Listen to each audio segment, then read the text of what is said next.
نہیں میں وہ چار ون بھائی بیمار میں کرتے شفا.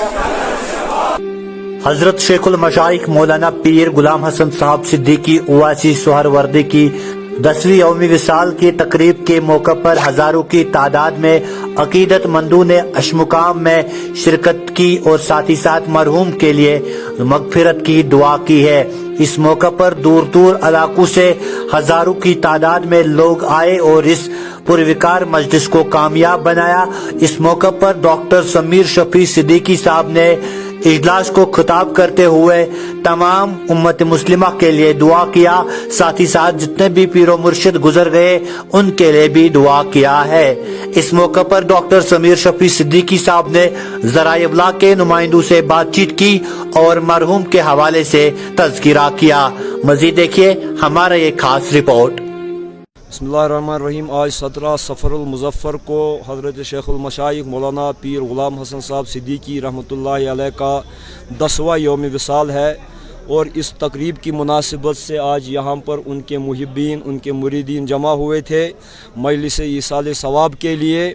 جہاں تک حضرت پیر غلام حسن صدیقی رحمۃ اللہ علیہ کا تعلق ہے تو یہ وادی کشمیر کے اولین جو فاضلین ہیں ان میں ان کا شمار ہوتا ہے، اور انہوں نے 1943 میں مولوی فاضل پاس کیا اور پنجاب یونیورسٹی لاہور سے منشی کامل کا امتحان اور ادیب کامل کا امتحان بھی پاس کیا، اور کچھ وقت کے لیے گورنمنٹ ٹیچر کے حیثیت سے ان کی تقرری ہوئی.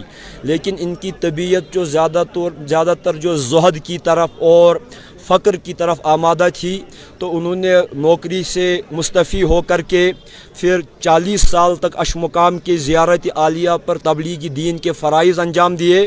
اپنے والد محترم حضرت پیر محمد یوسف صاحب مقام رحمۃ اللہ علیہ کے بعد اور حضرت پیر صاحب رحمۃ اللہ علیہ، حسن صاحب رحمۃ اللہ علیہ، اس کے علاوہ اپنے ہی والد صاحب کے سجادہ ارشاد پر بیٹھے اور ہزاروں کی تعداد میں جو ہے راہ گم گشتکان کو طریقے سلوک سے آشنا کیا. ان کی جو طریقت کا شجرہ ہے وہ طریقہ اویسیہ سہروردیہ ہے، اور جناب پیر صاحب رحمۃ اللہ علیہ جہاں پر ایک زاہد اور عابد تھے وہاں پر ایک اعلیٰ درجے کے عالم اور مصنف بھی تھے. ان کی تصوف میں ایک متداول کتاب جس کا نام موعظۃ الحسن ہے، تصوف کے موضوع پر لکھی گئی ہے، کافی گراں بہا کتاب ہے. اس کے علاوہ پیر صاحب نے عربی زبان میں اور فارسی زبان میں بھی فی البدی اشعار کہا کرتے تھے، اور فارسی زبان میں ان کی نعوت جو ہے، نعتیں لکھی ہوئی جو ہے، ان کے مریدین کے حلقے میں آج بھی زبان زد عام ہے.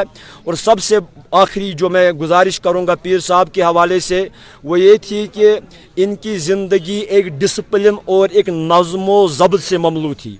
ان کے ہر کام کا ایک مخصوص وقت ہوا کرتا تھا، اور وقت گزرنے کے میعاد گزرنے کے بعد وہ کام انجام نہیں دیتے تھے جو ان کو اپنے کام میں دینا پڑتا تھا.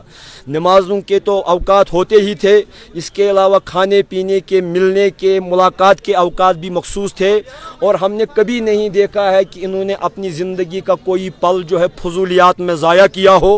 اور ہمارے جو ان کے معنوی اولاد ہیں، صلبی اولاد ہے، ہمیں بھی یہی نصیحت ہے کہ اپنے وقت کی قدر کریں. اور خاصتاً اس علاقے میں، بستی میں، اشمقام میں کوئی فرد بشر ایسا نہیں ہوگا جس نے پچھلے 40 سال میں پیر صاحب کو بازار میں دیکھا ہو، سڑک پر گھومتے ہوئے دیکھا ہو، بلکہ ان کے تمام اوقات جو ہے یاد الہی میں مصروف رہا کرتے تھے. سب سے بڑا سفر ان کا جو تھا مسجد سے گھر تک تھا اور گھر سے مسجد تک تھا، اور اللہ تبارک و تعالی نے انہی اولیاء کاملین کی برکت سے اس ہماری وادی گلپوش کشمیر کو آج بھی زرخیز بنایا ہوا ہے. کیونکہ اگر ہم بات کریں پیر صاحب کا شمار بڑے عالم دینوں میں ہو رہا ہے، اور اس کے باوجود انہوں نے فقر کو چنا ہے اور اس طریقے سے دین کی پاسداری کی اور دین کو لوگوں تک پہنچایا ہے، تو اس حوالے سے تھوڑا بتائیں. دیکھیے ان کا شمار جید علماء دین میں ہوتا ہے. ان کے اساتذہ میں مولانا مولوی یوسف صاحب جو میروائز کشمیر اور مفسر قرآن رہے ہیں، ان کے پاس انہوں نے بدرس پڑھا ہے.